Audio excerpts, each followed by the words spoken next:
Ah, entonces no estuvo nadie. Bueno. Entonces, está bien, claro, con razón la cosa de tanta foto y tanta firma. Yo decía, pero si ya lo hicimos el martes, ¿para qué quieren otra foto el jueves o el viernes? Claro, ahora entiendo. Disculpe. Hermanos, es que ya llevamos mucho tiempo fuera de casa, ya uno ya no coordina más. Me hace mucha gracia cuando hay gente que se me acerca y me dice, pastor, ¿se acuerda de mí? Yo le escribí el año pasado. Digo, ya, hermana, yo sé que usted me habrá escrito, pero y 5.000 personas como usted también. Lo peor es cuando se me acercan y me dicen, pastor, ¿se acuerda de mi nombre? Digo, a veces no me acuerdo ni cómo me llamo yo. Salimos el 8 o el 9 de mayo de Tenerife. Viajamos a Madrid, allí cogimos otro avión, vinimos para Estados Unidos, hicimos escala en Nueva York. De ahí nos fuimos unos días a visitar a la familia de Elena, que lleva muchos años viviendo en Atlanta, en Georgia. Fuimos a visitar también a un tío, el único tío que le queda con vida a mi esposa, que ya está retirado, fue pastor durante muchísimos años. Él tuvo que salir de España cuando había persecución y se salvó de milagro. Se fue a Cuba a estudiar, allí conoció a la que después sería su esposa, y antes de aquellos años que después vinieron a Cuba, ¿verdad?, donde cambiaron tantas cosas, fue enviado por la Convención Bautista de Cuba como misionero a España, y abrió diferentes iglesias en España, en el norte de España, en el sur, concretamente en una ciudad muy bonita, donde yo estuve en el ejército. Estuve en la ciudad de Cádiz, y esa iglesia que él había fundado muchísimos años atrás, resulta que un día de paseo entro a esa iglesia y estaba allí Elena, que había ido de vacaciones a esa iglesia. Fíjate las vueltas que da la vida, ¿no? Cuando uno va haciendo la historia no es consciente, pero cuando uno mira hacia atrás se da cuenta de cómo las piezas han ido encajando perfectamente cada una en su lugar, ¿verdad? Y nada ocurre por casualidad. Aunque no entendamos lo que está sucediendo, pero el Señor siempre nos sorprende gratamente, ¿no? Entonces estuvimos allí con ellos unos días, fue muy lindo. Desde el año 98 no los veíamos. Esta es la 6ª vez que yo vengo a Estados Unidos, pero esta vez es especial, es diferente. Y de ahí nos llevó un hermano en su coche, en su vehículo, nos llevó hasta Florida, y allí estuvimos en Orlando haciendo cultos, celebrando cenas en hoteles, conociendo también a muchísimos hermanos. Bajamos después a Miami, donde también fue un tiempo muy lindo, muy hermoso. Y ya que estábamos allí, pues cogimos el avión y nos fuimos hasta México. Y allí en México estuvimos visitando muchísimos hermanos y llevando a cabo una serie de reuniones y bautismos y presentación de niños, y creo que también alguna boda, no me acuerdo. Y después de México, pues cogimos un avión y nos fuimos a Las Vegas. En Las Vegas ya tenemos un local. Fíjense, el primer sitio de todos los Estados Unidos donde hemos abierto ya una iglesia presencial es en Las Vegas. Allá hay un grupo de hermanos, en Sodoma y Gomorra, ya abrimos la iglesia. ¿Ya le parece? Donde abunda el pecado, sobreabunda la gracia. Ustedes no tienen iglesia en Las Vegas, ¿no? Nosotros sí les ganamos. No, broma. Y esto no es una competencia, ¿eh? Y después de Las Vegas nos fuimos en coche conduciendo un montón de horas hasta San Francisco. Nos encantó San Francisco. Me decía el hermano Jeremías, que es uno de los colaboradores, junto con otras hermanas que están aquí esta noche con nosotros, que ¿qué quería conocer de San Francisco? Y le digo, mira, yo quiero conocer de San Francisco 2 sitios. Quiero ver el Golden Gate, el puente, que ahí hice un par de devocionales, no sé cuántos lo vieron. Estaba a la mitad nublado, estaba con niebla, pero me hacía mucha ilusión de estar allí, ¿no? En el puente de San Francisco, ¿no? Y le dije, mira, y a mí me hace mucha ilusión, incluso hasta si me dejas allá dormir, me quedaría. Dice, ¿a dónde quieres ir? Digo, a la isla de Alcatraz. Y me llevaron a la isla de Alcatraz. Fuimos a la isla de Alcatraz, impresionante, tremendo. Bueno, esas cosas que uno tiene, ¿no? Que te hace ilusión verla, todo aquello. Yo fui capellán de una cárcel en Tenerife durante 7 años y me siento muy bien en las cárceles de visita, ¿no? Me refiero, ¿no? Y después de ahí bajamos a Los Ángeles. Estuvimos en la iglesia del pastor Arenas, que usted, pastor, lo conoce. Nos trató muy bien, su familia, la iglesia, extraordinario. Y de ahí ya cogimos un avión y nos venimos para acá. Y esta es la última parada del camino. Ya Dios mediante, el día lunes salimos rumbo a Madrid y en Madrid, después de unas horas, cogemos otro avión para Tenerife y ya la expectativa, porque mi hija mayor, que no ha venido con nosotros, Priscila, que algunos de ustedes a lo mejor conocerán, con su marido, pues están esperando su primer hijo y nuestro primer nieto. Yo no sé lo que se siente cuando uno es abuelo, pero bueno, ya veremos, a ver qué pasa. Ya veremos. Y estamos gratamente sorprendidos por todo lo que el Señor ha hecho. Yo tengo que admitir y reconocer y pedirles perdón a todos ustedes públicamente porque durante los días del confinamiento, cuando estábamos cerrados y yo creía firmemente que nadie nos estaba viendo ni escuchando, que estaba predicando a un salón de sillas vacías, y varias veces tuve la tentación hasta de parar la predicación porque decía, Señor, ¿qué estamos haciendo aquí? ¿Quién nos está viendo? ¿Quién está escuchando? Me di cuenta de que en aquellos tiempos en los que atravesamos aquel desierto, porque aquello fue un desierto totalmente, ¿verdad? Nos dimos cuenta tiempo después de que el Señor estaba usando esas palabras, esos cultos, esos mensajes, para ganar a miles de personas. Y ha sido una obra invisible, por lo menos para nosotros. Ustedes juegan con ventaja, ustedes nos ven a nosotros, saben si somos altos, bajos, si vamos bien vestidos, mal vestidos. Ustedes lo saben todo de nosotros. La gente me dice, oye, ¿cómo está fulano? ¿Cómo está mengano? Digo, ¿pero ustedes cómo saben eso? Y dicen, nosotros lo sabemos todo. Yo no sé nada de nadie, pero ustedes lo saben todo de nosotros, porque lo contamos todo. Y nos hemos dado cuenta de que el Señor hizo una obra maravillosa.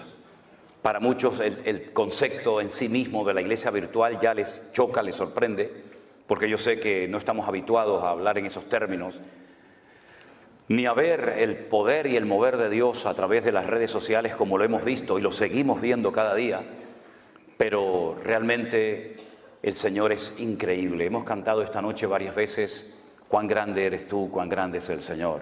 Y es que efectivamente nuestro Dios es mucho más grande de lo que tú te puedas imaginar. Ni nuestros cánticos, ni nuestras alabanzas, ni nuestros aplausos nos pueden hacer entender, por lo menos en este momento, mientras estemos en este planeta Tierra, lo grande y lo poderoso y lo magnífico que es nuestro Dios.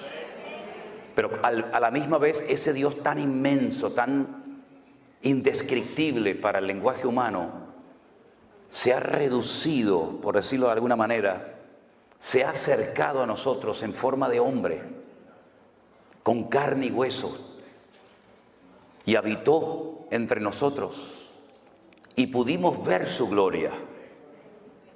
Y cuando caminaba por las calles de Israel, partió el rumbo de la historia en dos.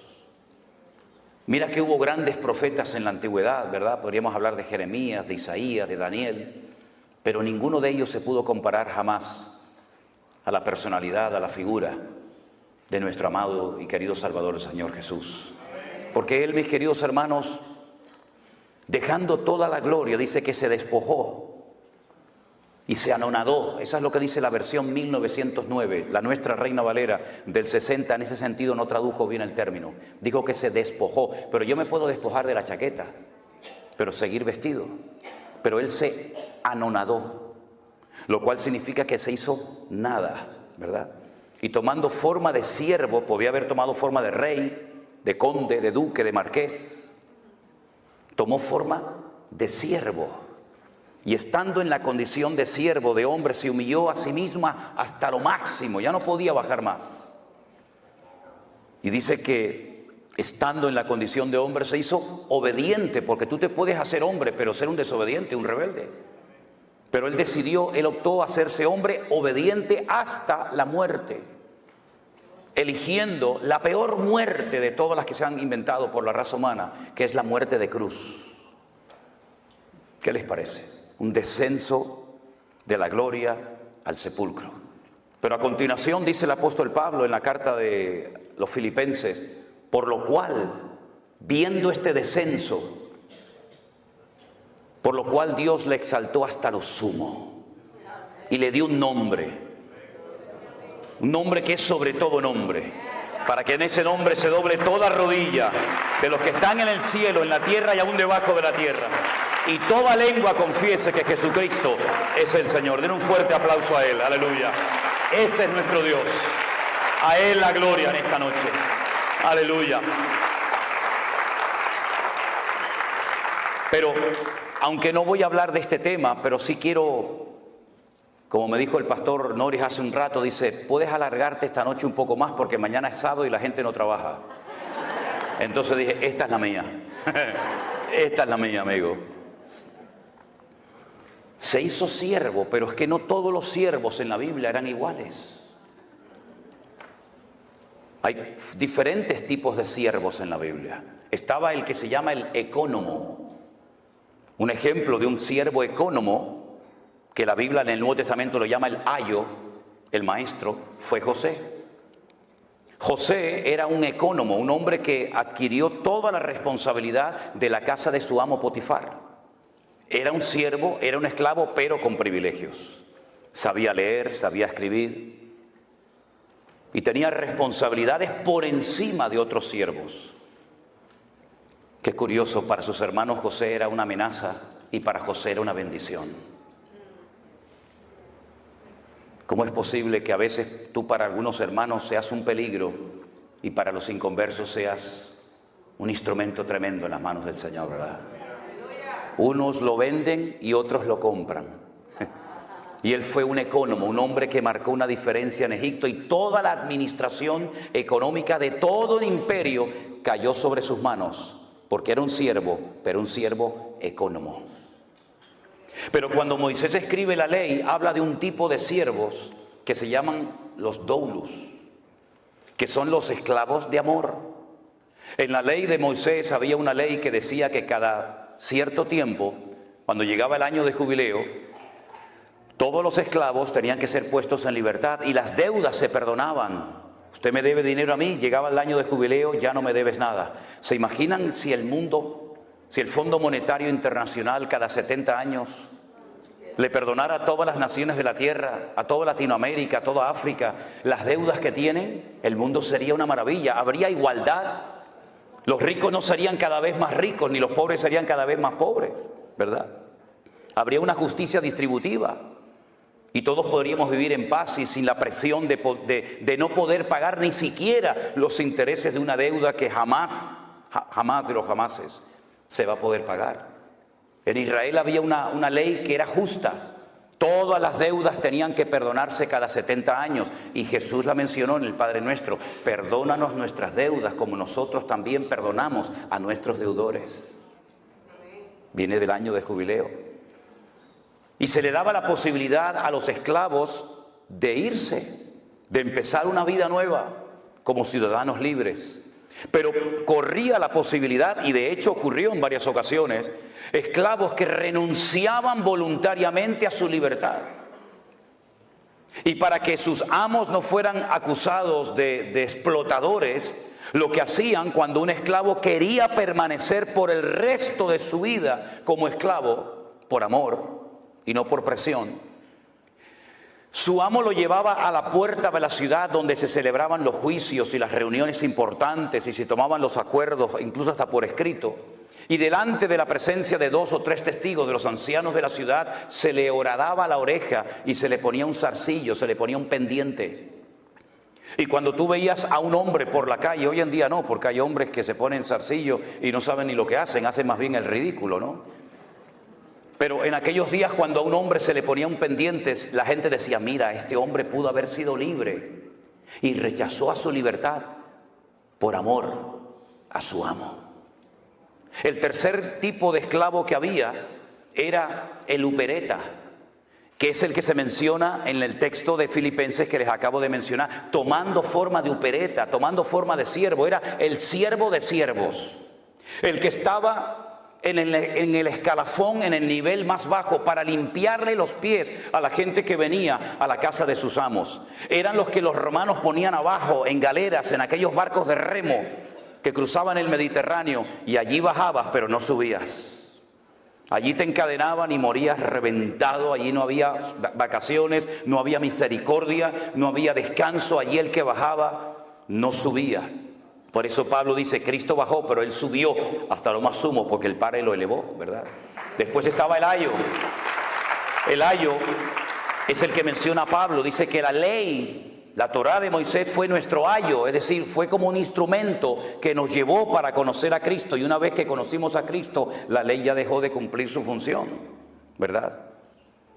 Y el ayo era el siervo culto que sabía leer, que sabía escribir y se utilizaba para entrenar al heredero. Y dice que mientras el heredero estaba bajo el ayo era superior a él, pero cuando el heredero crecía, ya el ayo no tenía ninguna función, ninguna razón de ser.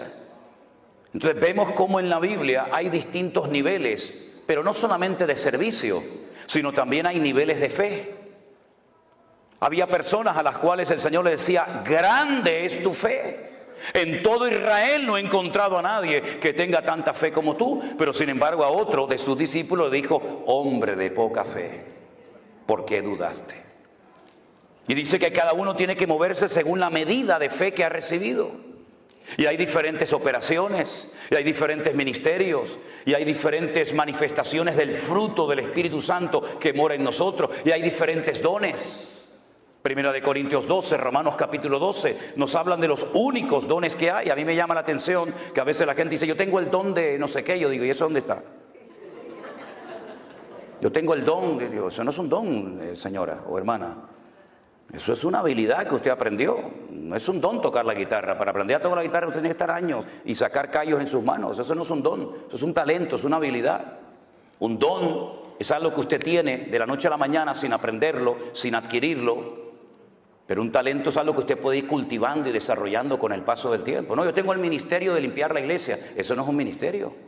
No me digan. No. Bueno, vamos a dejarlo ahí porque se van a enfadar conmigo algunos. Y yo no venía a hablar de esto esta noche.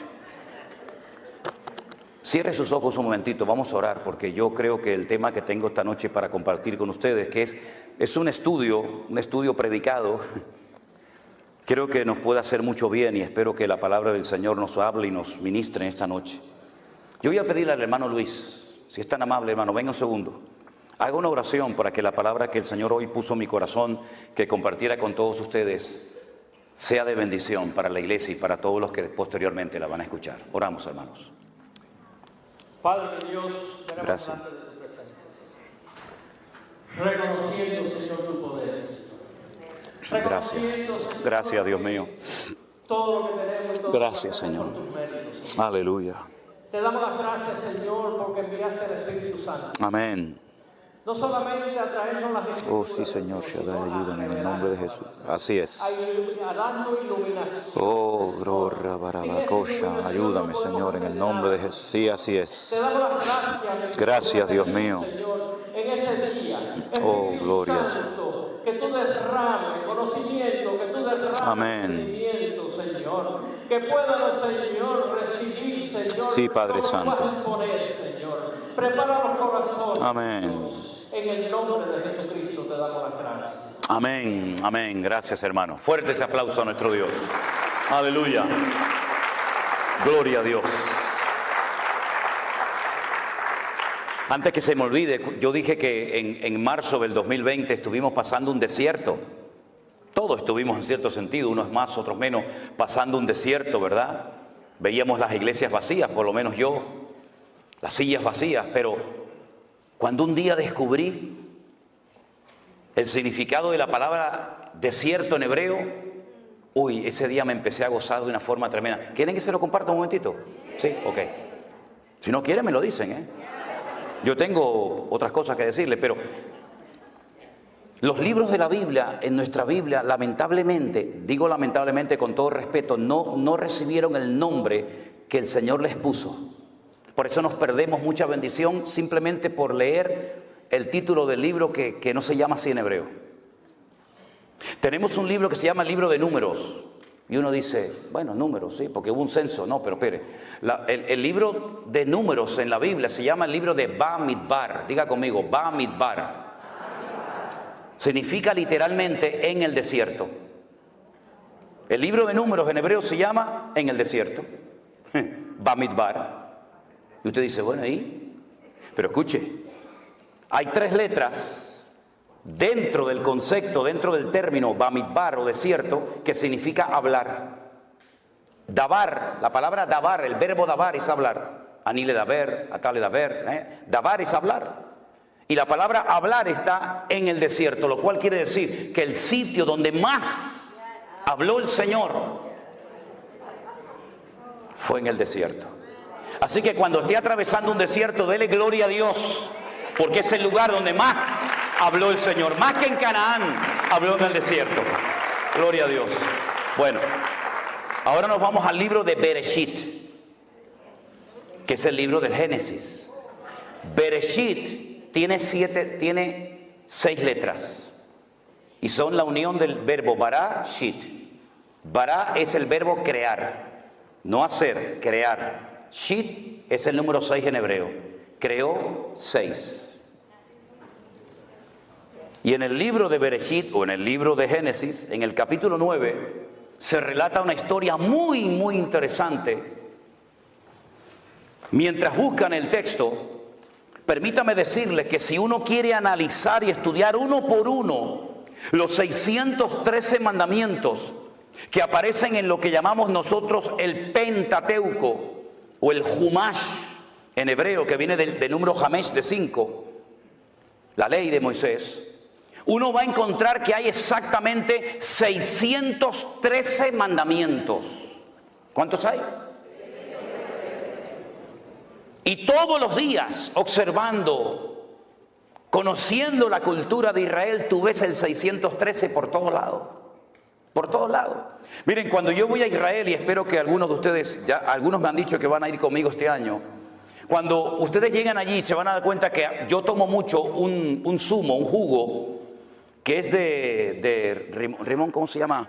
De granada. De granada. ¿Sabéis lo que es la fruta, la granada, no? Bueno, ellos parten la granada a la mitad, la meten así en una máquina, la exprimen y te dan un zumo de granada que a mí particularmente me gusta muchísimo. Las granadas de Israel, cuando usted las parte a la mitad y empieza a sacar las semillitas esas rojas que lleva dentro, las pone todas encima de una mesa, de un plato, de un vaso, y usted va a contar 613. Bueno, será casualidad, vamos a coger otra, parte a la mitad, saca 613. Puede partir 1000 granadas y todas ellas tienen dentro 613 semillitas. Pero eso se ve por todos lados, por todas partes se ve. Y cuando uno analiza uno por uno los mandamientos, los 613 mandamientos, que son muy interesantes, pero te lleva años estudiar cuántos mandamientos hay en Génesis, en Éxodo, en Levítico, etcétera, etcétera, tú te das cuenta de que tú los puedes clasificar en grupos. Por ejemplo, hay un grupo de mandamientos que se dieron para recordar cosas del pasado. Esa es la finalidad de dicho mandamiento. Y ahí entrarían, por ejemplo, las fiestas de obligatorio cumplimiento para el pueblo de Israel, como subir a Jerusalén en la fiesta de la Pascua, en el mes de Aviv. Aviv, en hebreo, con V, es primavera, el mes de Aviv. Entonces dice, pero eso aparece en Tel Aviv. Claro, Tel es monte, Aviv es primavera, el monte de la primavera, ¿no?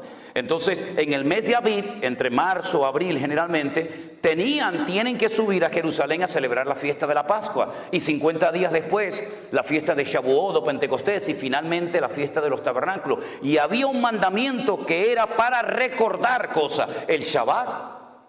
El único día de la semana que tiene nombre.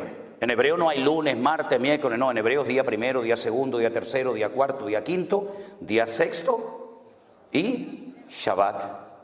Shabbat, Shevet, siéntate. Shevet, siéntate. Shabbat, quédate quieto, no te muevas. Eso es lo que significa, ¿verdad? Y hay mandamientos que son para recordar permanentemente cosas que Dios hizo. Hay otro tipo de mandamientos que no entran dentro de una lógica.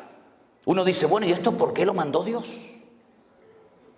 No lo puedes entender, pero Dios lo mandó para probar tu fe y tu obediencia.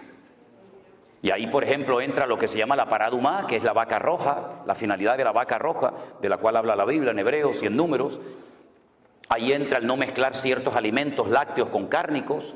Y uno dice, ¿y qué razón de ser tiene esto? Aparentemente ninguna, pero Dios está probando tu fe y tu nivel de obediencia. Luego hay una gran clasificación de mandamientos que se llaman lo ta'aseh. Dígalo conmigo, lo ta'aseh. No hagas. Cosas que no se pueden hacer. No matarás, no cometerás adulterio, no andarás por tu pueblo chismorreando, etc. No se hace, no se hace. Son los mandamientos lotase. Ellos lo llaman lotase o mandamientos negativos. Y luego hay un gran sector de mandamientos que lo llaman ta'ase. Si lo ta'ase es no hagas, ta'ase, ¿qué es? Ahí está. Mira, ya saben hebreo, fíjate tú por dónde. Cosas que tienes que hacer. Hay cosas que tenemos que hacer y cosas que no tenemos que hacer. Entonces, cuando tú vas a la palabra de Dios, te encuentras que hay muchas cosas que el Espíritu Santo inspiró a los autores de la Biblia para que viéramos ejemplos a no imitar. No se escribieron para que tú hagas lo mismo, no. Se escribieron como advertencias para que tú no hagas ni digas lo mismo que dicho personaje hizo o dijo. Y hay otras parábolas, otras historias, otros relatos que se narraron y se escribieron para que nosotros siguiéramos el ejemplo e hiciéramos exactamente lo mismo. ¿Cómo podemos saber si lo que voy a leer es algo que tengo que hacer o no tengo que hacer? Por el resultado que produjo. Y en el libro del Génesis, capítulo 9, hay una historia de algo que no se tuvo que haber hecho, pero se hizo. Y el Señor la registró en las páginas de su palabra para que tuviéramos un ejemplo de algo que no tenemos que hacer los creyentes bajo ninguna circunstancia. Génesis 9, versículo 18. Dice la palabra así. Y los hijos de Noé que salieron del arca fueron Sem, Can y Jafet. Punto y coma, pon ahí, ¿sí o no? Y ahora me da una información, de los tres me da una información que no me da con el primero ni con el tercero. Me dice, y Can es el padre de Canaán. ¿Por qué no dice el versículo? Bueno, y fulano de tal es el padre de, no solamente de Can, solamente destaca. ¿Se dan cuenta? Sem, Can y Jafet destaca que Can es el padre de Canaán. Por algo será, lo vais a ver ahora. Versículo 19. Estos tres son los hijos de Noé y de ellos se llenó toda la tierra. Toda la raza humana desciende de ellos. Es un estudio muy interesante ver qué naciones descienden de Jafet, de Sem, de Can, ¿verdad? Pero no es el tema ahora. Después comenzó Noé a labrar la tierra y plantó una viña. ¿De dónde sacó esa viña? Si toda la tierra estaba anegada en agua, seguramente ya la tenía dentro del arca. Se llevó muchas semillas, no solamente animales. Se llevó muchas semillas, muchas plantas que posteriormente cuando él sale, las planta. Entonces él planta una viña y bebió del vino y se embriagó. Y estaba descubierto en medio de su tienda. Para los que no sepan, yo creo que esto es algo que todo el mundo sabe, pero simplemente a modo de información. Si usted planta una viña y usted coge las uvas y las pisa, y saca el jugo, el vino, si usted lo mete en una barrica de madera o de lo que sea, usted no tiene que meterle alcohol a eso. Eso fermenta y eso ya lleva el alcohol incorporado. Por eso cuando dice la gente, no, es que los discípulos y Cristo no bebían vino con alcohol, eso es mentira. Eso es rotundamente falso. Hay solamente dos formas, y yo he hecho una de ellas. Solamente hay dos formas de extraerle el alcohol, en este caso al vino, y es por un proceso químico que se hace en un laboratorio y se extrae el alcohol de una copa, de una botella de vino, o por envasado al vacío. Si usted no le extrae el alcohol al vino y si usted no lo envasa al vacío, eso que usted pisa sí o sí lo va a ver que hierve y al poco tiempo eso tiene alcohol. Eso es así. Y entonces Noé lo que hace es que planta una viña y se ve que, porque esto que leemos en unos minutos, esto llevó mucho tiempo, plantar una viña, crecer, ¿verdad? Plantarla, cultivarla, pisarla, elaborarla, eso llevó mucho tiempo, pero la Biblia te relata condensadamente la historia y dice que él bebió de ese vino, se embriagó y estaba totalmente descubierto en medio de su tienda. Ya en el tiempo del Génesis el Señor había cubierto la desnudez de Adán y Eva. Y lo que hace es que se descubre. Cuando ya el Señor había establecido el principio de que ya el hombre no podía andar por ahí desnudo, sino cubierto. Aunque me llama la atención que la ropa se inventó para cubrir, pero hay algunas personas que usan una ropa que lo que hace es que lo descubre. Pero bueno, eso es un tema para otro día. Can Vuelvo otra vez a decir, padre de Canaán, ya es la segunda vez que lo dice. Ya es la segunda vez que lo dice. Y Canaán no existe. Existe Sem, Can, Jafet. De momento Canaán no está por ningún lado, pero dice que Can fue su padre, vio la desnudez de su padre y lo dijo a sus hermanos que estaban fuera. Fue con el chisme. Fue con el cuento a sus hermanos. Oye, papá está borracho, está desnudo en la tienda. ¿Y por qué no te callas la boca y lo tapas? Para que no se entere nadie. ¿Por qué estás divulgando? ¿Por qué estás extendiendo esto? ¿Esto qué edificación va a traer a la familia? Ninguna. Tápalo, cúbrelo y que haya la boca y aquí no ha pasado nada. Pero no, él va, divulga, cuenta el chisme a sus hermanos. Y entonces sus hermanos, Sem y Jafet, tomaron la ropa, la pusieron sobre sus propios hombros y andando hacia atrás, cubrieron la desnudez de su padre, teniendo vueltos sus rostros y así no vieron la desnudez de su padre. En el texto en castellano, en español es imposible captar esto, pero si usted lee este texto en hebreo, el texto nos da a entender que Can intentó hasta abusar sexualmente de su padre. Es como cuando muchas veces me dice, pero bueno, ¿con quién se casaba la gente? Caín, ¿con quién se casó? Bueno, el texto hebreo escribe una partícula, unas letras, que cuando usted lee y nació Caín, en el hebreo dice y otro más. Eso no se tradujo al castellano. Y nació Abel y otro más, u otra más, puede ser masculino o femenino. En este caso el texto en castellano no nos lo relata. Yo sé que para algunos puede ser una sorpresa, pero cuando usted lee el texto en hebreo y lo analiza letra a letra, palabra a palabra, usted se va a dar cuenta que no solamente se rió de su padre, no solamente fue con el chisme y con el cuento a sus hermanos, sino que incluso quiso hasta abusar sexualmente de su propio padre. Es durísimo lo que estoy diciendo. Fíjense lo duro que es que después en la ley de Moisés se establece, no puedes ver la desnudez ni de este, ni de este, ni de este, ni de la otra, ni de otro, ¿verdad? Y lo establece claramente. Y de entonces dice que ellos cubren la desnudez de su padre. Y me llama mucho la atención, déjenme que les lea este versículo que dice, tenemos una hermana pequeña que no tiene pechos. Usted dice, ¿usted está leyendo la Biblia? Sí, claro. Estoy leyendo en Cantares capítulo 8, para que no se asusten. Tenemos una hermana que no tiene pechos. ¿Qué haremos de nuestra hermana cuando pregunten por ella? Bueno, tal vez tenía un defecto, tal vez era falta de desarrollo, de madurez, pero van a preguntar por ella y van a decir, ¿a la niña qué le pasa? ¿Qué le pasa al niño? No, le pasa algo, ¿no? Y entonces, de una forma poética, en literatura poética hebrea dicen, si ella es un muro, edificaremos sobre ella un palacio de plata. Y si fuera una puerta, la guarneceremos, la adornaremos con tablas de cedro. En otras palabras, vamos a hacer todo lo contrario a lo que hizo Can, que fue con el chisme y con el problema, el pecado que había cometido su padre. Nosotros vamos a cubrirla. No encubrir. Encubrir dice que el que encubre no prosperará.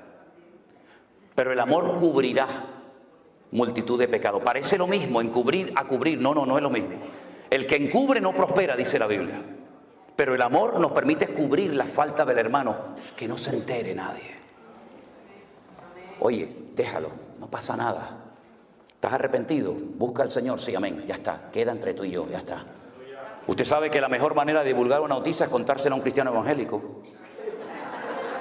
Eso ni el WhatsApp, ni el Facebook, eso corre como la pólvora. Cuando se despierta Noé, porque tarde o temprano se tenía que despertar, se despierta de su embriaguez y supo lo que había hecho su hijo más joven. Se enteró. Y entonces hace Noé algo, dice algo que no es un ejemplo a seguir. Ya dije antes que hay ejemplos a no seguir, a no imitar y ejemplos a imitar. Y en este caso, cuando este hombre se despierta, sale de su embriaguez, dice, maldito sea Canaán. Aún no había ni nacido. Salieron del arca Sem, Can y Jafet. No se habían reproducido en el arca. Él está hablando de un personaje que aún no había nacido y antes de nacer ya lo maldice. Canaán. ¿Quién era Canaán? El hijo de Can. Por consiguiente, el nieto de Noé lo maldice. Y la maldición es la siguiente: siervo de siervos serás a tus hermanos. No vas a levantar cabeza nunca, vas a ser un criado, un siervo de todo el mundo. Y dijo más: bendito sea por Jehová mi Dios, sea Sen, y sea Canaán su siervo. Engrandezca el Dios a Jafet, y habita en las tiendas Sen, y sea Canaán su siervo. Vivió Noé después del diluvio 350 años, y fueron todos los días de Noé, ¿cuántos? 950 años, y murió. Y uno dice, ¿cuántos años? No se preocupe, que aún hubo uno que vivió más. 969 vivió en Matusalén, 19 años más que este. ¿Qué le parece? Lanza una maldición. ¿Hizo bien en decir aquello? No. Pero marcó el destino de Canaán. Y yo les pregunto a todos ustedes que ya son conocedores de las Escrituras, ¿cómo se llamaba el país al cual el Señor quiso llevar a su pueblo de Egipto, cruzando el desierto, rumbo a dónde? A Canaán. Qué curioso, ¿no? La gente de ese país, los cananeos, que no eran originarios de Canaán, por ejemplo, los filisteos vinieron de Europa. Sí, los famosos filisteos, los enemigos acérrimos del pueblo de Israel y de David y de Saúl, eran de la isla de Creta, la que después pastoreó, ¿se acuerdan? La iglesia en Creta, Tito. Ellos fueron de Creta y ocuparon toda la costa mediterránea de Israel, de tal manera que ellos controlaban el comercio que entraba y salía. Ellos todavía en aquellos tiempos dominaban las 5 ciudades de los filisteos. Por eso ahora entiende por qué David cogió 5 piedras. Porque ellos controlaban desde, apréndanse estos 5 nombres: Gaza, Ashkelon, Asdod, Ecrón y Gat. ¿Lo dice conmigo? Gaza, Ashkelon, Asdod, Ecrón y Gat. Entonces, ¿este de dónde es? No, este es de Gat. Dame 5 piedras por si acaso vienen los 4 detrás y me los cargo también a los 4. ¿Qué te parece? No era por si fallaba la puntería, no, yo le voy a acertar porque es tan grande que es imposible no darle. Es por si vienen los otros 4, el de Gaza, el de Askelón, ya de paso también ya los paso y me los llevo. Ahora fíjense qué interesante. Allí estaban los filisteos, allí estaban los moabitas, los amonitas. Allí estaban todos los cananeos cuando el Señor quiso trasladar a su pueblo de la esclavitud a una tierra de maldición. Y uno dice, pero los cananeos eran malditos, ¿por qué Dios no los llevó a otra parte del mundo? Porque el Señor quería que su pueblo cambiara la tierra y no que la tierra los cambiara a ellos. Porque nosotros somos de este mundo, vivimos en este mundo, pero no somos de este mundo. Y no es el mundo el que tiene que afectar y cambiar la vida de la iglesia, sino la iglesia cambiar las modas y la corriente de este mundo. Y cuando la iglesia no se mete en el mundo se mete en la iglesia, que es lo que lamentablemente ha sucedido. Entonces encontramos que los cananeos están bajo una maldición. Todos los cananeos, por supuesto el primero Canaán, pero luego todos los demás. Qué curioso. Yo en el fondo de lo que quiero hablar en esta tarde y despejar dudas es el famoso tema de las maldiciones. Porque me he encontrado con centenares de preguntas hace unos meses atrás de creyentes, gente nacida de nuevo, que estaban asustados y preocupados por el tema de las maldiciones, si se pueden heredar o no. Y algunos me citaban parte de Éxodo capítulo 20. ¿Saben que Éxodo capítulo 20 es de los 2 capítulos que hay, Deuteronomio 5 y Éxodo 20, donde aparecen los 10 mandamientos, ¿verdad? Y el Señor le dice que al pueblo de Israel que Él visita la maldad de los padres sobre los hijos hasta la 3ª y 4ª generación. Y me citaban así el texto y yo les decía, no lo mutile, no lo corte, siga, no lo corte, siga citándolo. De los que me aborrecen, que no es nuestro caso, hermanos. Dios visita la maldad de los padres sobre los hijos hasta la 3ª y 4ª generación de los que me aborrecen, pero para 1000 generaciones será bendita la generación del justo. ¿Y cuánta gente vive bajo esa opresión? y asustados y con miedo. ¿Será que yo estoy maldecido porque mi abuelo le pegó? ¿O mi abuelo fue un alcohólico? ¿O mi madre fue...? ¿Pero qué está diciendo? ¿Quién le enseñó esa barbaridad, esa locura? Yo voy a ir despejando con la palabra, no con argumentos humanos. Yo no vengo aquí a entretenerles a ustedes, yo vengo aquí a predicar la palabra de mi Dios. Y yo le voy a ir despejando con la palabra falsos argumentos y falsas posturas teológicas que han hecho mucho daño al pueblo de Dios. Ya le acabo de mencionar que Dios visitaba la maldad sobre los padres, sobre los hijos de los padres hasta la tercera y cuarta generación de los que me aborrecen. Por lo tanto, el creyente, el nacido de nuevo, el que es templo del Espíritu Santo, el que ha pedido perdón por sus pecados, ahí no tiene por qué sentirse aludido. Porque usted no aborrece al Señor, que yo sepa, que yo sepa. Ahora, si hay alguien aquí que aborrece a Dios, agárrate, mi hermano. O bueno, más que mi hermano, mi amigo. Porque hermanos no. Resulta que cuando llegan a la tierra de Canaán, que no es Israel todavía, bueno, a veces se le cita como la tierra que fluye leche y miel, ¿sí?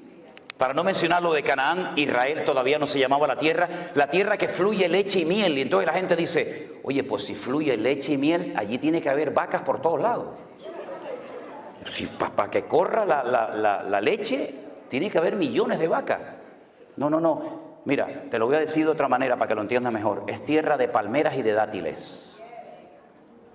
Es lo mismo, tierra que fluye leche y miel. Miel de palmera, como la que tenemos en Canarias, miel de dátiles.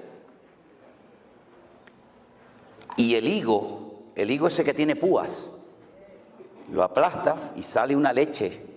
Entonces yo te voy a llevar a una tierra de palmeras y de dátiles, de leche, de higo y de miel de palmera. A esa tierra yo te voy a llevar. Pero allí a la tierra que yo te voy a llevar no es como la de Egipto, que no hace falta orar por lluvia, allí siempre hay agua. ¿Por qué? Porque viene el río más largo del mundo, 6.666 kilómetros de largo. Siempre hay agua en Egipto. En Israel no.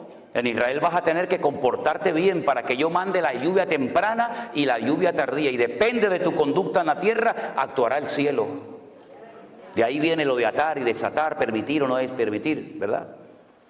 Y resulta que cuando entran a la tierra prometida, Josué, que ya había aprendido la lección hace 40 años atrás del fracaso de los espías que vinieron con un informe negativo y sembraron un espíritu de desánimo y de derrota en el pueblo, él opta por mandar a 2. ¿Se acuerdan?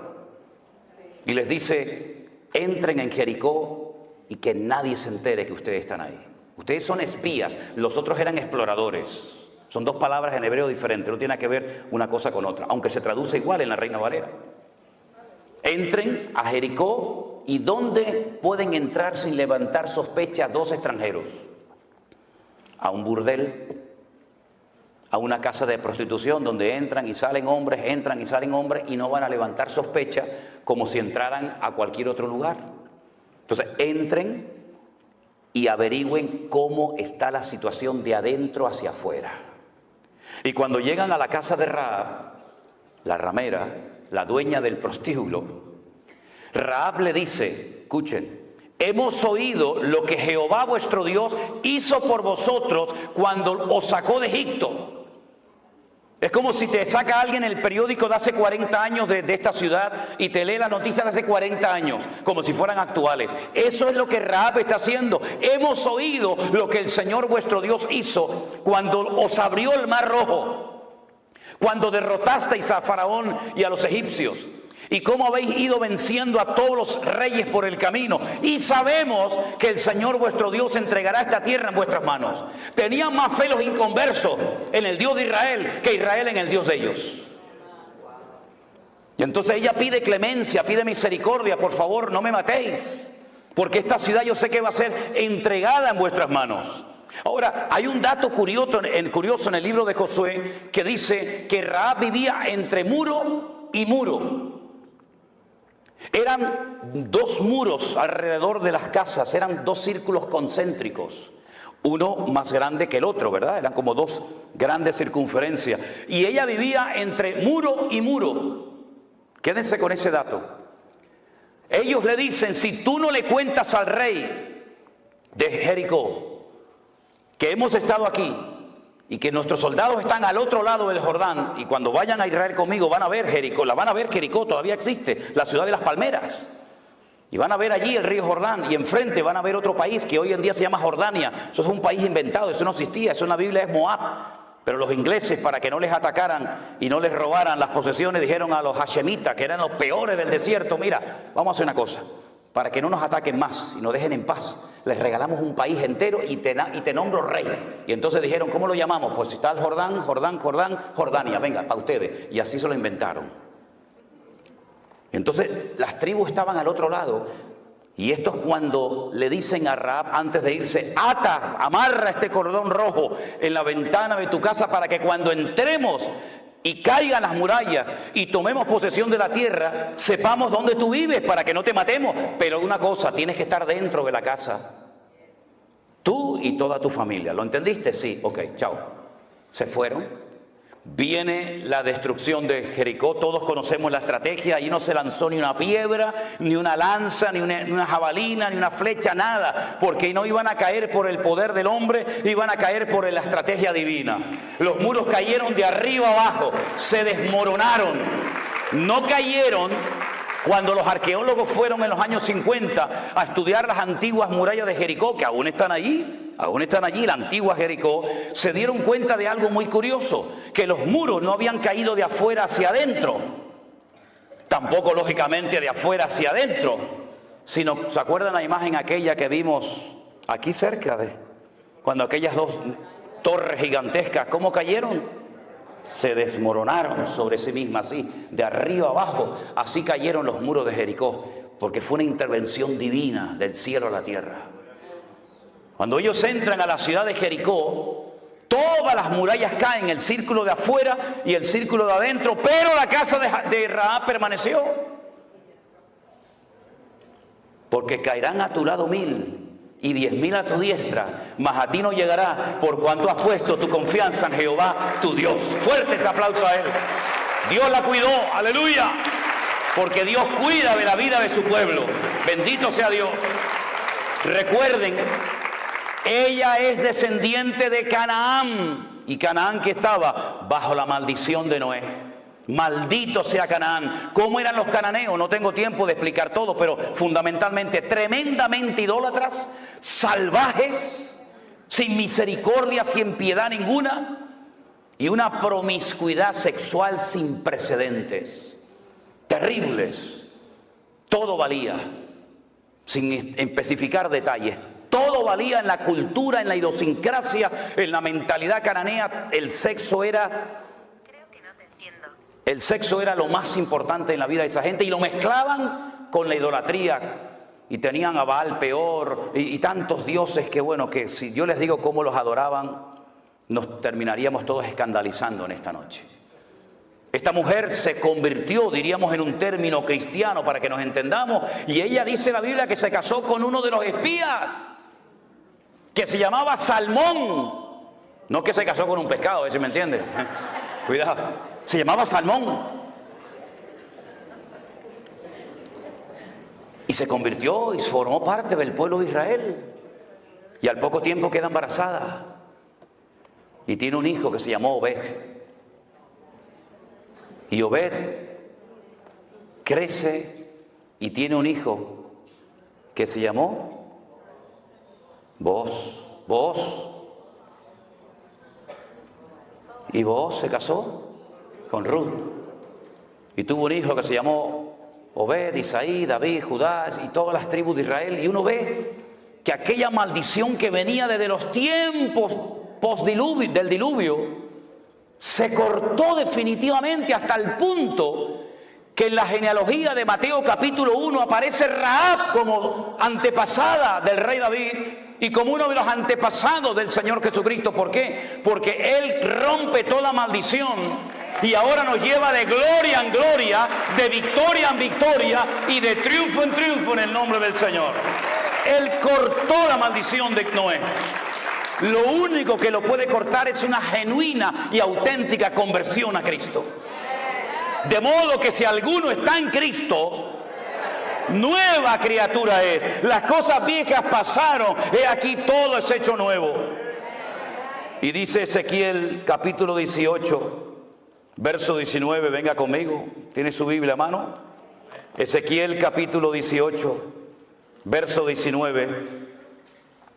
Mire lo que dice la palabra de Dios. ¿Por qué no leen algunos de estos textos? Parece que los arrancaron de sus Biblias.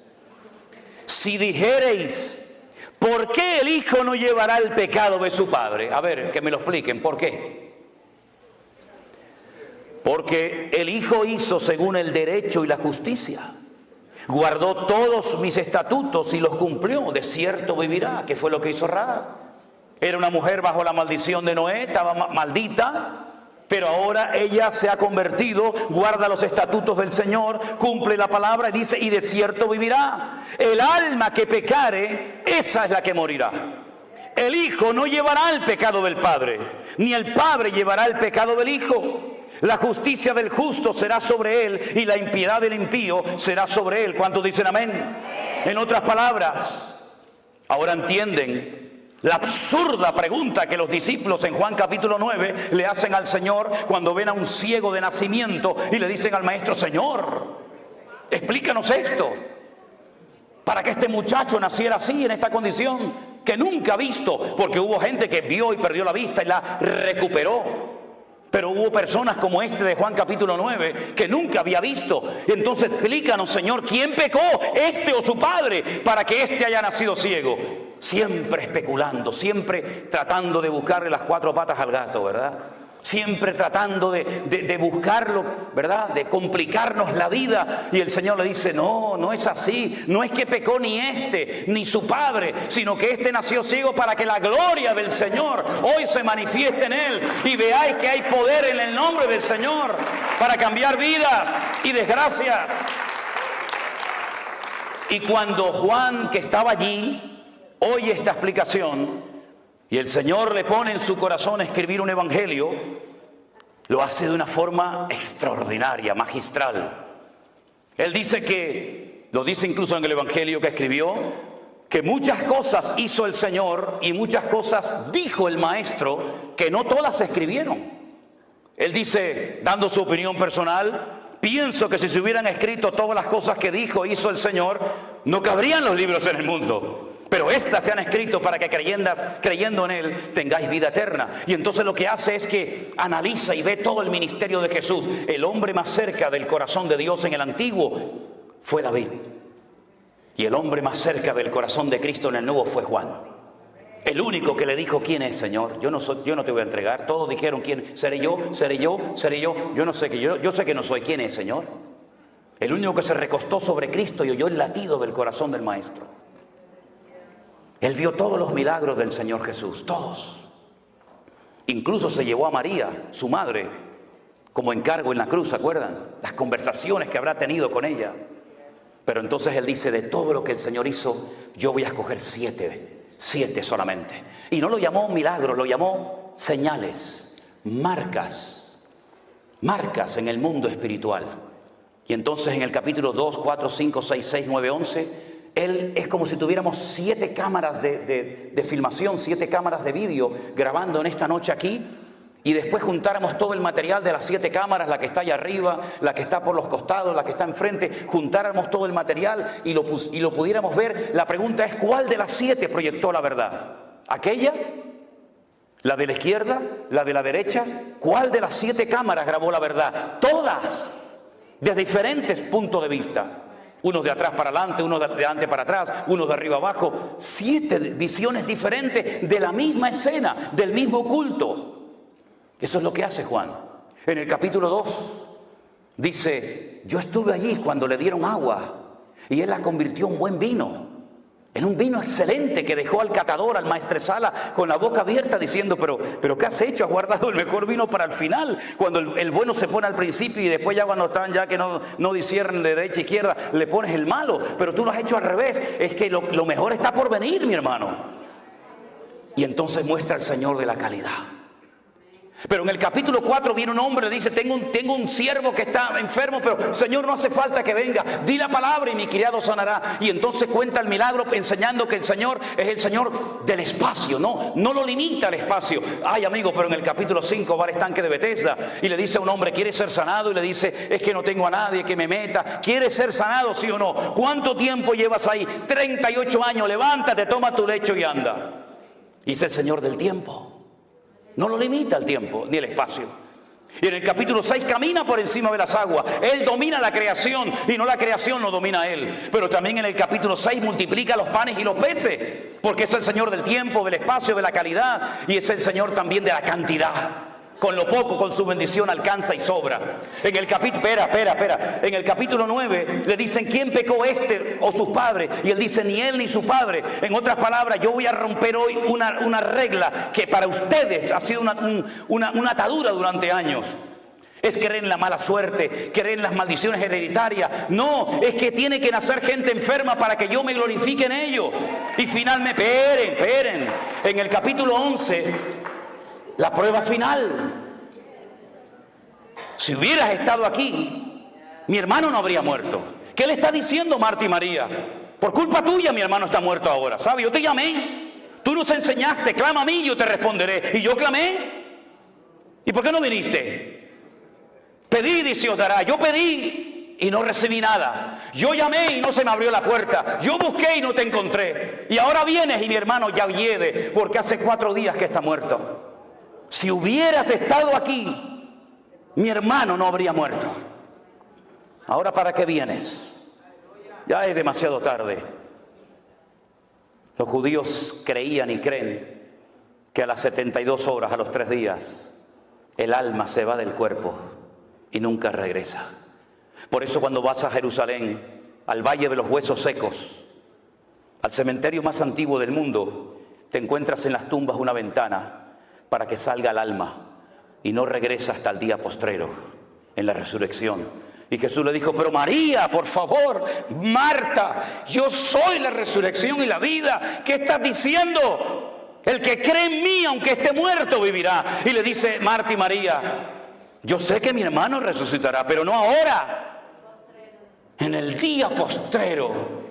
Es una fe a largo alcance, pero no la sabes acercar a tu realidad, a tu vivencia personal de ahora. Mucha fe en el cielo, mucha fe en la gloria, mucha fe en la nueva Jerusalén, pero ahora eres incapaz de creer que Dios hoy te puede sorprender con un milagro. Vamos al cementerio y dice, Lázaro, sal fuera. Y yo he estado en la tumba de Lázaro. Me metí dentro de la tumba de Lázaro y quise probar por mí mismo lo que dice la Biblia, que lo llamó a gran voz. Me metí dentro de la tumba de Lázaro, que no es así en horizontal, sino es como una escalera así como bajando. Y cuando estaba bien abajo en la tumba le dije, antes de entrar a los de arriba, grítenme con toda su fuerza. Y no se oye nada. Y menos con una piedra, que en este caso ya no está.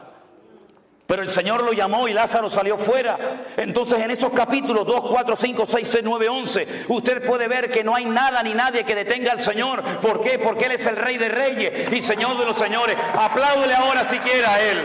A Él toda la gloria, a Él la honra, aleluya. Él lo cambia todo. Él lo cambia todo.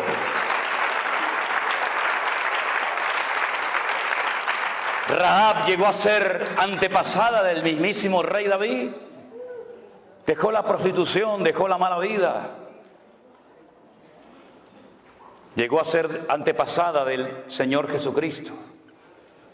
Porque no importa lo que tú hayas hecho o cómo te hayas comportado, el Señor perdona y olvida. Hay creyentes que ni perdonan ni olvidan. Pero nuestro Dios siempre, al corazón arrepentido, al contrito y humillado, tú no despreciarás. ¿Verdad? Y ese es nuestro Dios. Es un Dios que torna toda maldición en bendición. Dice Gálatas capítulo 3, verso 10. Vengan conmigo. Gálatas capítulo 3, versículo 10.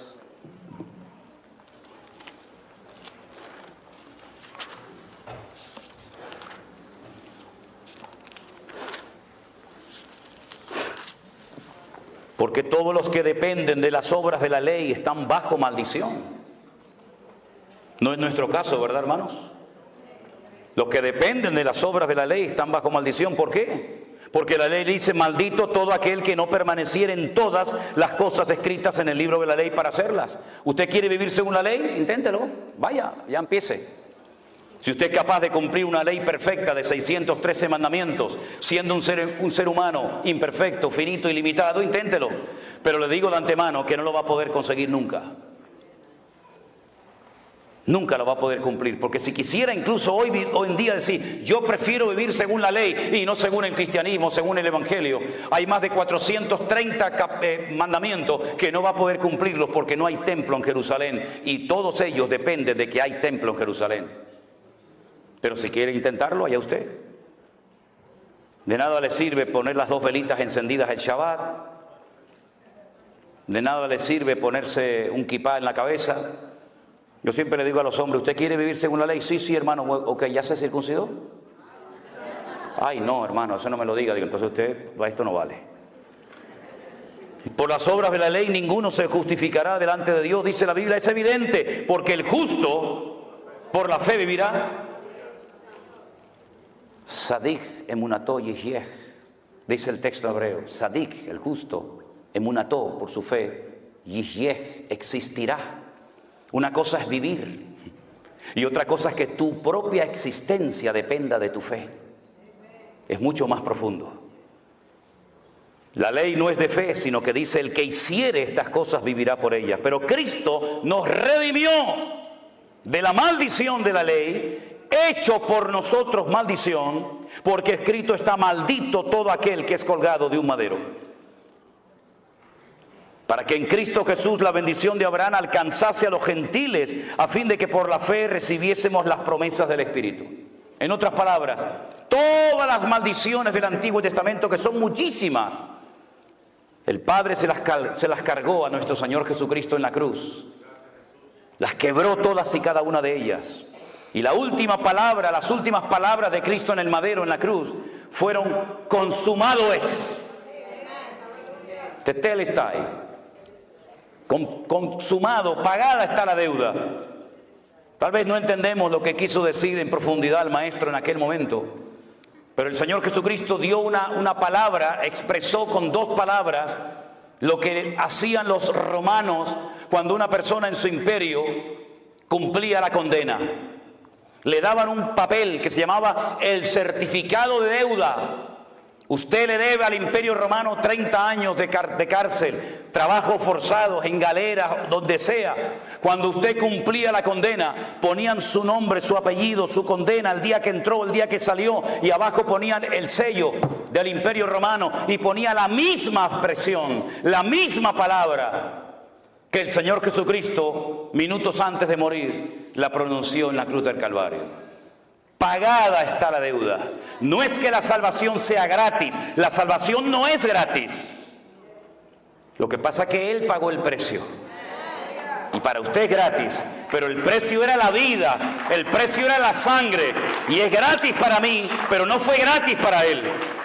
Y por eso dice Pablo que era ciudadano romano y entendía la cultura de la época y la idiosincrasia de los pueblos. Él dice que él tomó el acta de los decretos que nos era contraria y se fue a la cruz y la clavó, y despojando a los principados y potestades triunfó sobre ellos en la cruz. Bendito sea el Señor.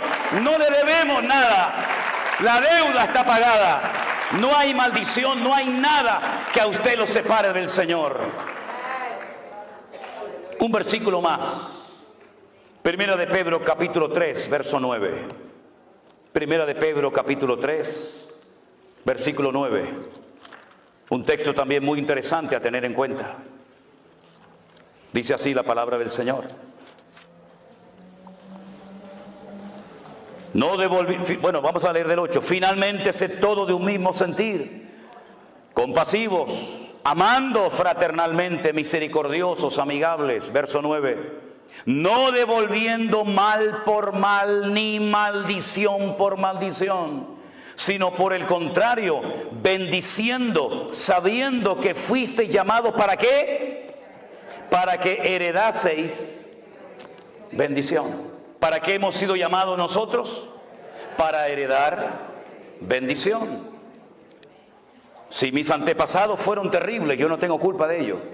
Yo no voy a tener que rendir cuenta por la vida de ningún antepasado. Yo tendré que rendir cuenta delante del Señor por mi vida propia. Y es muy fácil decir, no, es que yo soy así porque mi padre era así. No, usted es así porque usted quiere ser así. No le eche la culpa a su padre. Incluso fíjense lo que les voy a decir. No es que el diablo me tentó, es que el diablo llega hasta donde usted le deje llegar. Déjese de cuentos. No le deis lugar al diablo, dice la Biblia, ¿sí? Si le da lugar, lo va a tomar. Pero si usted se somete a Dios, resiste al diablo, huirá de vosotros, dice la Biblia.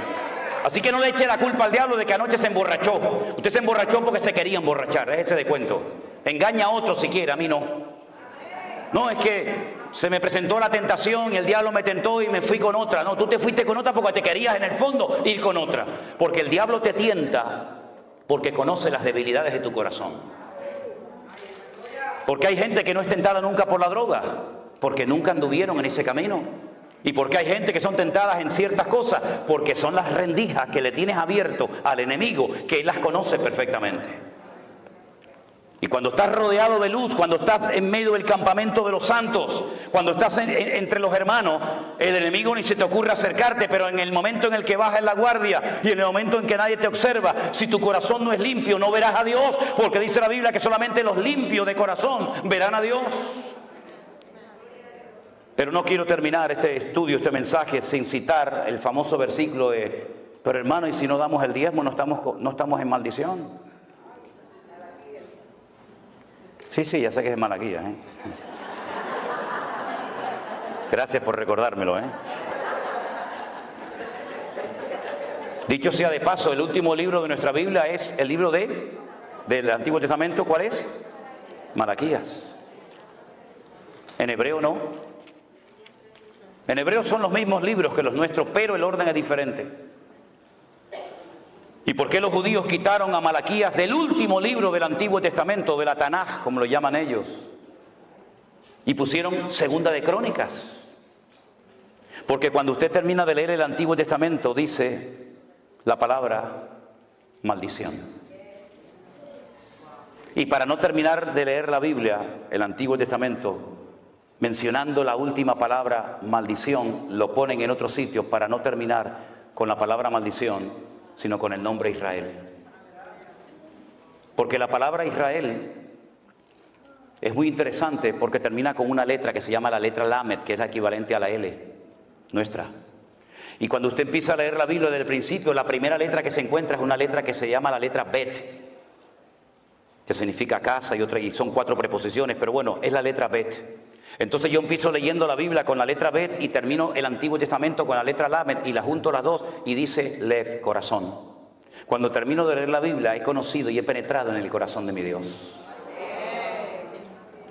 Ahora, mis queridos hermanos, me han preguntado muchas veces que usted está en contra del diezmo. No, yo no estoy en contra del diezmo. ¿Usted quiere dar el diezmo? Délo. Pero si usted no da el diezmo, usted no se va a ir al infierno.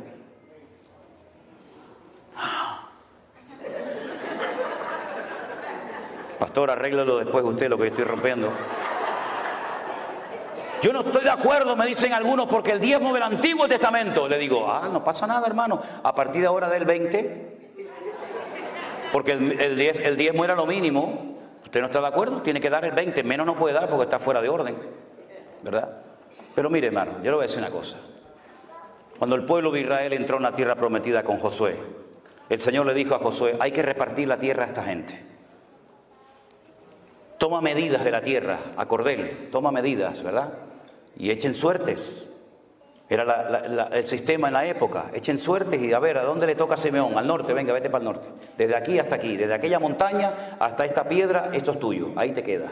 Manasés, ustedes son muchos, la mitad de Manasés se va al otro lado del Jordán y la otra mitad se viene para acá porque ustedes son mucha gente. Adán, mira, Adán como son pequeñitos, llévalos para arriba, para el norte, allí en los altos del Golán, allí está Adán. Y a los benjaminitas pues los lleva, y entonces repartió toda la tierra, y resulta que cuando faltaba una tribu por recibir tierra, el Señor le dice a Josué, a ellos no le des tierra.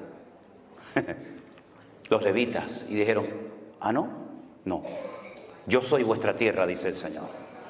Entonces si no puedo sembrar, si no puedo tener animales, si no puedo dedicarme a la agricultura, a la ganadería, entonces ¿de qué vivo, Señor? Dice, no pasa nada. le voy a pedir a las tribus restantes, a las 11 que tienen tierra, que separen el 10% de sus beneficios y se lo den a ustedes, para que ellos se dediquen a lo material y ustedes se dediquen a lo espiritual. Claro, cuando el pueblo estaba en obediencia, alineado con el Señor, los levitas vivían de maravilla. Porque imagínate, te venían vacas, te venían ovejas, te venía de todos los productos de la tierra. Pero cuando bajaban la guardia, cuando se iban en pos de los dioses, los levitas lo pasaban mal. Pero el diezmo se creó por Dios porque es la ley más justa que existe. Porque nadie da más que nadie. Si usted gana $10,000 y su diezmo son 1,000, está dando exactamente lo mismo que el que gana 1,000 y da 100. Los dos han dado en proporción a su ingreso. Han dado el 10%. El que tiene más da el 10 y el que tiene menos da el 10. Es exactamente igual. Pero fue una ley para cuidar de una casta sacerdotal llamada los levitas. Eso cuando dicen, oye, no, es que los que están en la alabanza son los levitas. Se levita los que cantan. Esta de la República Dominicana, el otro de Japón, el otro de Venezuela, va a ser un levita este. Eso no tiene nada que ver, no esté mezclando las cosas, porque eso sale mal. Mire, entonces los levitas vivían del amor y de la generosidad, ¿verdad? Y del corazón solidario del resto de sus hermanos. Pero fue una ley para mantener, no para extender. Es decir, con el diezmo cubrimos los gastos. Con el diezmo las familias de Leví están cubiertas. Pero en la mentalidad del judaísmo no existe proselitismo. Mire, los musulmanes quieren ganar el mundo para su causa. Ellos ya han dicho en Europa hace muchos años, ganaremos a Europa con el vientre de nuestras mujeres. ¿Y qué es lo que hacen? Pariendo. Los europeos tienen 1 o 2 hijos, si es que los tienen, y estos tienen 7, 8, 9, 10. No, simplemente una regla de 3, ¿no? En tantos años, ellos son más o menos, entonces hay alcaldes, hay diputados, hay senadores. ¿Por qué? Porque ellos se reproducen, porque tienen el objetivo de evangelizar. Los cristianos también tenemos el objetivo de ir por todo el mundo y predicar el evangelio. Los budistas, todas las religiones, todas las sectas del mundo quieren ganar gente, quieren ganar adeptos, quieren ganar clientes, llámalo como quiera, para su causa, menos los judíos. Usted no se va a encontrar a un rabino judío aquí en Nueva York o en Jerusalén o en cualquier parte del mundo evangelizando. Es que ellos no quieren que usted se convierta. Ellos ni le hablan, ni le miran. Usted es un goyín, usted es un perro. Pero entonces, ¿cómo hacemos? Ellos entonces inventaron algo que lo llaman los Benei Noah. Benei Noah, los hijos de Noé. Y se inventaron 7 leyes que Dios le dio para los gentiles a Noé. Es un invento. Esto está en el Talmud, la Tetafot, la Gemara. Son cosas que no... Y entonces ellos dicen, nosotros somos el pueblo escogido. Ellos no tienen ninguna intención de evangelizar. Entonces, el sistema del diezmo era única y exclusivamente para mantener el templo abierto, pero no para extender el judaísmo o la Torá por todas las naciones de la tierra. ¿Cuál fue el gran error de la iglesia? Adoptó un sistema del judaísmo, lo aplicó a la vida de la iglesia y creen que con los diezmos y con ofrenda vamos a evangelizar el mundo, y es imposible, porque es cuestión de matemática y las matemáticas son ciencias exactas. Si a usted le entran 10,000, su límite son 10,000. Si a usted le entra $1,000,000, su límite son $1,000,000. Los diezmos son regularmente, generalmente, salvo excepciones, generalmente son las mismas entradas.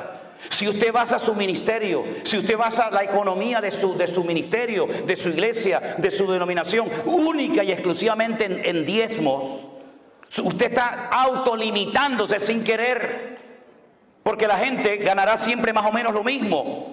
Entonces, ¿cuál es el sistema de Dios para la iglesia hoy en día? El justo por la fe vivirá. Eso se lo dijo el Señor a Abraham, no a Israel, se lo dijo a Abraham. Y por eso dice la Biblia que nosotros no somos hijos de la ley, nosotros somos hijos de Abraham, el que recibió las promesas. Entonces, si usted vive por fe, no hay límite. No hay un límite, no hay una contabilidad casi exacta todos los meses, sino que usted va a ver cada mes la gloria y la bendición del Señor.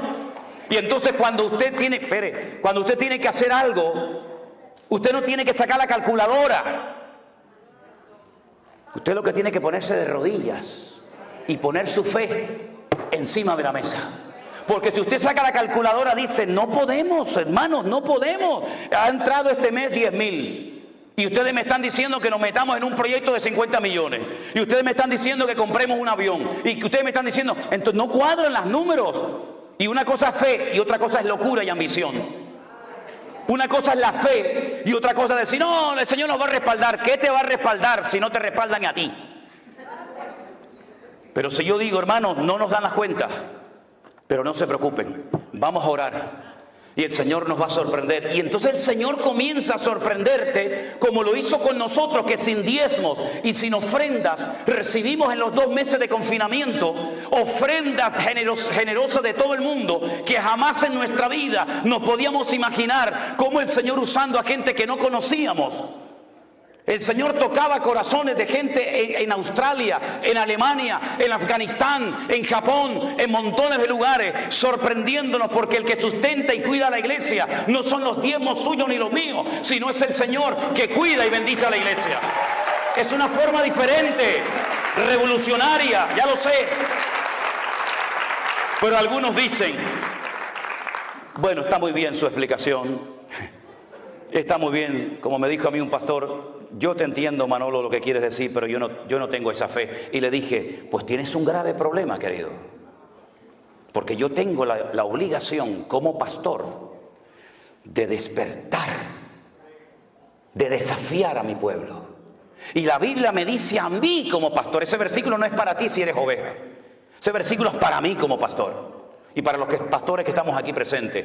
Imitad la fe de vuestros pastores. Yo no tengo que imitar la fe de ustedes. Son ustedes los que tienen que imitar la fe de vuestros pastores. Y para poder imitar la fe de unos pastores, uno tiene que ser el botón de muestra, el punto de referencia de lo que yo intento decirle a la iglesia. Porque no solamente cuando predico soy consciente que transmito información, y es una tremenda responsabilidad, sino que transmito mi forma de ser, transmito mi espíritu y permita el Señor que transmite la fe de tal manera que hay gente recién convertida que tiene fe para creer y ver cosas del Señor, que gente que lleva toda la vida en la iglesia ya no tienen esta fe. Por eso, mis queridos hermanos, si algo grande ha hecho el Señor en este tiempo de confinamiento y posterior, es romper muchas estructuras. Estructuras de denominaciones que funcionaron pero que ya no van. Estamos en unos nuevos tiempos, la palabra es la misma, el evangelio es el mismo, el mandato es el mismo, el Espíritu Santo es el mismo, pero Dios se está moviendo de formas diferentes en la tierra. Y hemos podido ver una cosecha de almas en 2 años que no habíamos visto en 40 años de servicio al Señor. Porque nuestra confianza no está en lo que tenemos, porque no tenemos nada.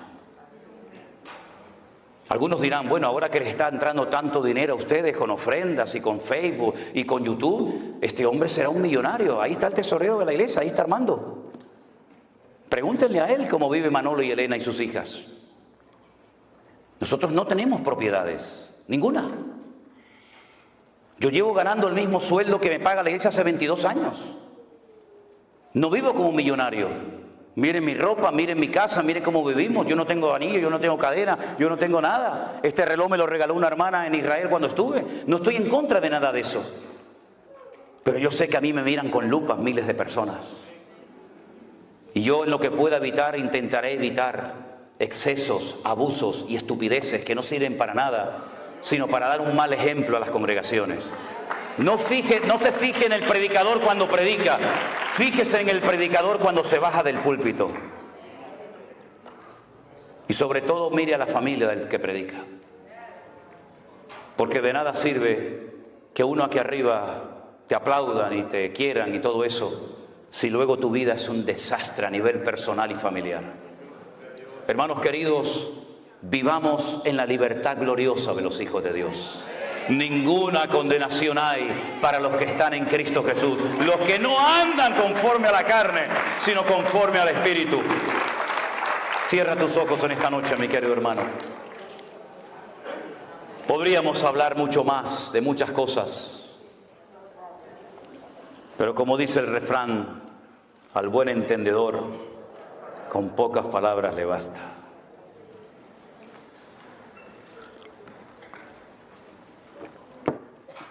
No vivan bajo condenación, queridos hermanos. La sangre de Jesucristo nos ha limpiado de todo pecado. Las cosas viejas ya pasaron. Disfrute de su comunión con el Señor. Disfrute de su familia, de sus hijos. El ministerio no es para sufrir. El ministerio es un privilegio. Y el día que no nos apasiona el ministerio y servir a las almas, pues tendremos que dedicarnos a otra cosa. Porque no hay nada peor que un ministro cansado, agobiado, estresado. Pero qué gozo tan grande cuando ves en la casa de Dios, en los hijos del Señor, el gozo, la paz, la alegría. Nos gozamos con lo mucho, nos gozamos con lo poco. Cuando hay, gloria a Dios. Cuando no hay, gloria a Dios. Exactamente igual. Como decía el sabio Salomón, Señor, no me des riqueza ni pobreza. Porque si me falta, capaz robo y peco y blasfemo tu nombre. Y si me das demasiado, capaz que me olvido y me aparto de tus caminos. Manténme del pan necesario. Dios es tan bueno que nos da el pan nuestro de cada día. Nos da ropa, nos da salud, nos da comida. Nos da cosas para disfrutar de la vida hasta que Él venga. Hermanos, marquemos una diferencia en esta ciudad. Marquemos una diferencia en este mundo enfermo que le ha dado descaradamente las espaldas al